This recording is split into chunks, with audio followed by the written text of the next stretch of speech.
A ver si empezamos a imprimir más libros y a producir. Bueno, disculpame que te saqué de tema, pero voy a aprovechar, ya que nos metimos en esto, para hablar con una, iba a decir, gran amiga. En realidad somos parientes, ¿sí? La profesora de Lengua y Literatura, ¿sí? María Sara Lanari, ¿sí? Que por cierto la trajimos al programa porque hoy es el Día Mundial de la Lectura y la recibimos con un fuerte aplauso. ¿Cómo estás? Re bien. Quiero decir algo del bloque deportivo. Sí. Muy bueno. Es muy bueno, pero... Sí, es muy bueno. Muy bueno. Sí. Feliz día a los hinchas de Racing. Feliz día a los hinchas de Racing, sí. Vos, tu papá, el Colorado Meca y quién más. Agustín D'Amico. Agustín D'Amico. Ah, son unos cuantos. Sí, toda la familia D'Amico. Hay varios, ¿eh? Los Mariños. Acá saludo al secretario de la escuela Llano, a Facu, a María Elena también en el día del hincha de Racing. Bueno, es más, con 2 palabras más y le quitamos el bloque de deportes a... Y es la lectura. Claro, es la lectura. Es la Ahí lectura, eso es lo más importante. ¿Pero ibas a decir algo de eso que tenía que ver con la lectura o que cuando me dijiste quiero decir algo del señor? No, era esto y lo otro que supongo que su adolescencia habrá pasado por leer mucho sobre deporte, revistas de deporte, me imagino leyendo El Gráfico Ley y otro tipo de lecturas que tenían que ver con su interés. Y en el Día Mundial de la Lectura creo que es importante recuperar eso, que leer es un proceso que es importantísimo en el desarrollo cognitivo y emocional de las personas. Y lo más importante es recuperar que uno tiene que leer lo que le gusta y uno tiene derechos como lector al momento de enfrentarse a la lectura, y esos derechos pasan por no leer o leer repetidas veces aquello que a uno le gusta.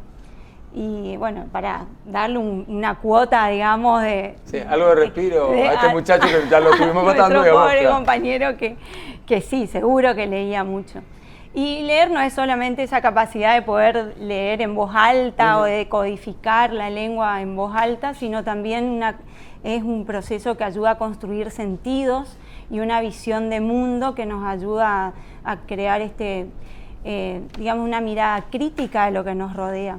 Y coincido totalmente en lo que vos decís, de que las generaciones actuales, los adolescentes, tienen una cultura de la lectura que está muy motivada y alimentada por las lecturas virtuales.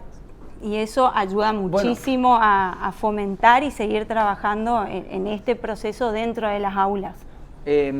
A mí, fíjate vos, esto que decís con la virtualidad, yo voy a aprovechar que te metiste, abriste varias puertas. Sí. Mi hija tiene 16 años y de golpe la encontré, no es de las más salidoras, digamos, y le gusta mucho leer, mucho leer. A punto tal que en un momento yo me preocupé, porque me estoy por ir de viaje, me dice, papá, vos te estás por ir a Buenos Aires, a Capital, fíjate que me podés conseguir. Y me dieron una lista de 20 libros, y esta chica me está cargando, digo. Mucho. Sí. Y entro en la librería a la que me manda, y el 90% de los libros que estaban allí, o el 90% del público que estaba en la librería, eran jóvenes adolescentes. De hecho, el fenómeno se da mucho en las ferias del libro. La feria del libro, de la más importante de la Argentina, en la ciudad de Buenos Aires, es tremendo lo que ocurre con los adolescentes, con los chicos. Lo vi el año pasado, a fines del año pasado, en la Feria del Libro en Mar del Plata. Y creo que ocurre algo similar en la capital correntina y en el interior, con un elemento extra, digamos. La virtualidad es real, María Sara, pero el papel que desempeña el libro sigue siendo muy importante, ¿no? Y de hecho el libro sigue marcando una tendencia en el mercado editorial mundial, por eso no desaparece. Claro. Si bien fueron imponiendo estos otros formatos en las nuevas generaciones sobre todo, y en otros ámbitos como los académicos, la lectura virtual no va a reemplazar jamás al libro en papel. ¿Qué pasa en el aula hoy? Esto vos decís, digamos, a nivel macro, nos encontramos con esa juventud inquieta, con ganas de leer, pero ¿qué pasa en el aula? ¿Qué pasa hoy con una profesora de lengua y literatura cuando propone algo que tenga que ver con la lectura? ¿O hay que tratar de casi conciliar, digamos, como para que diga, bueno, a ver qué material les interesa a ustedes? Y en la actualidad, la escuela tiene una función la función de sistematizar el proceso de lectura desde una mirada académica, formativa.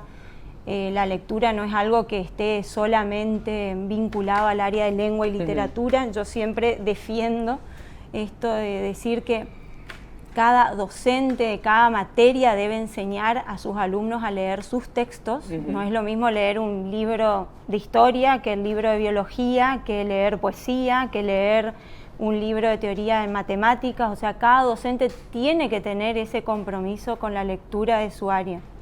Y en sí el desafío está en cuando uno como docente se presenta, y yo siempre hablo del nivel secundario porque es el área donde yo tengo, digamos, más participación. No hablo de la iniciación a la lectura, sino ya de encontrarnos con alumnos que tienen una postura frente a la lectura, o ya sea que se reconocen como lectores activos, que buscan sus libros de interés y que son capaces de cuestionarte una propuesta de lectura en la materia, y esos lectores, esos chicos que dicen, no, a mí no me gusta leer, y tenés que tratar de engancharlos a practicar, a tener el ejercicio de la lectura, porque vuelvo a decir, es un ejercicio, es un hábito que se debe practicar constantemente. La lectura no solamente trae consigo esta capacidad creativa de pensar en mundos imaginarios y de generar la empatía desde lo emocional, sino que también ayuda a fortalecer las competencias comunicativas de los adolescentes y de todas las personas. Una persona que lee mucho escribe con menos errores ortográficos, tiene más facilidad para escribir cualquier tipo de texto y también se comunica oralmente con más facilidad, pues va adquiriendo un orden dentro del lenguaje que le viene de la lectura. O sea que en ese sentido es el desafío del docente frente a un grupo de adolescentes en el aula. Y después cuando hablamos de la iniciación de la lectura, desde sala de 5, bueno, y toda la primaria que se trabaja, que yo siempre digo, las maestras hacen magia con los chicos.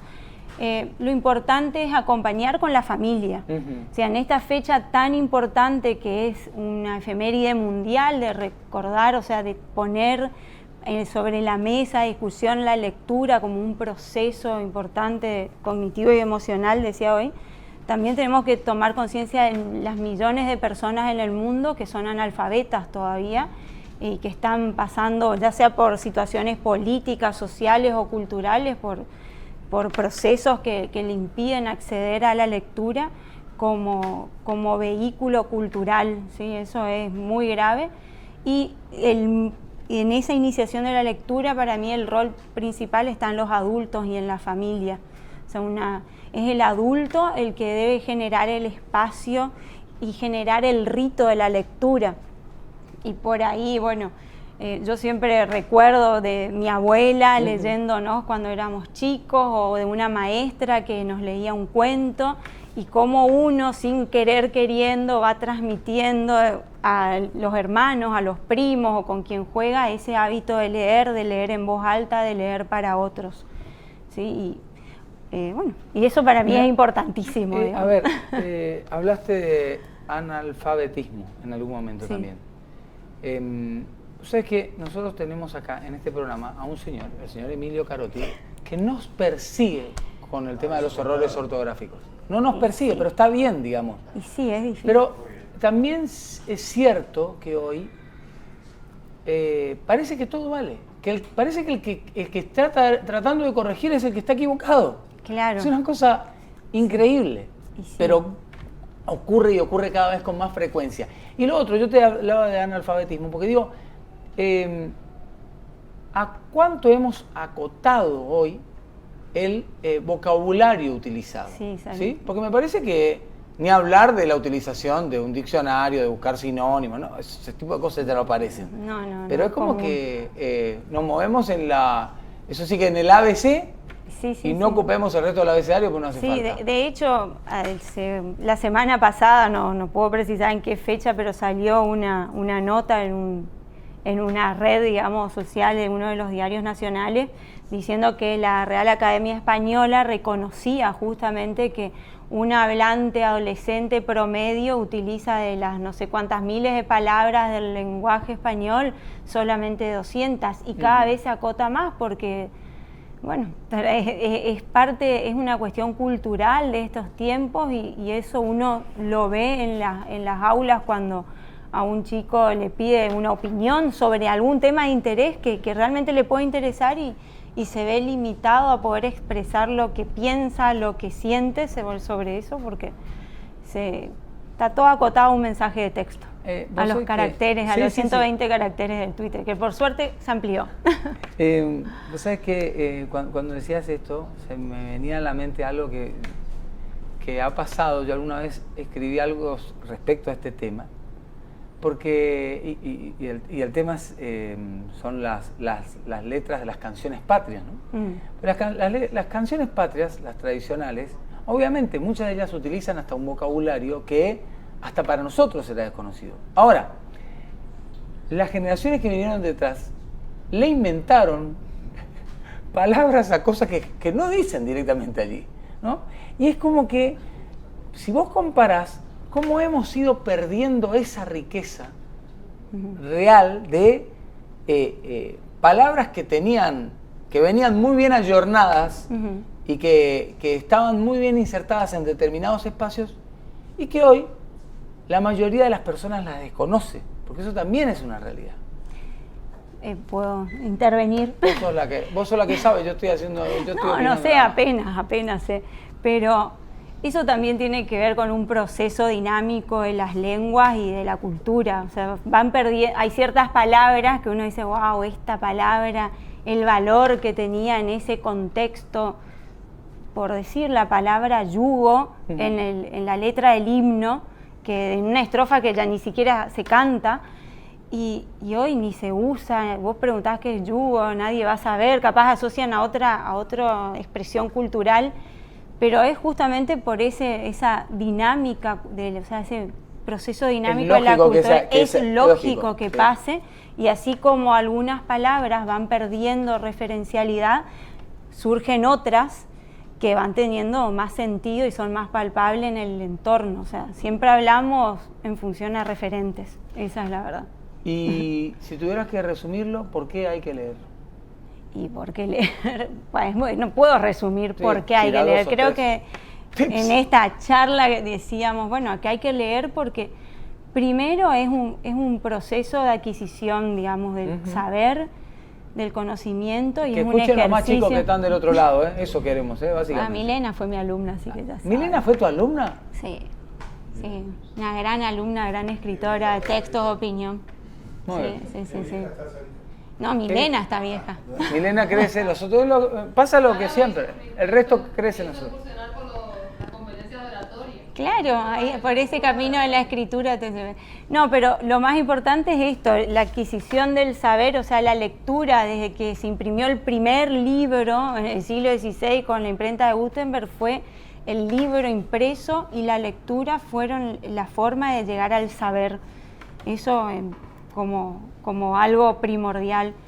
Después, la empatía que genera la lectura con el entorno, con la persona que está al lado, o sea, la referencialidad al mundo externo, que muchas veces, por más fantástico que sea el libro, me lleva a reflexionar sobre esa realidad, sobre la realidad que nos rodea.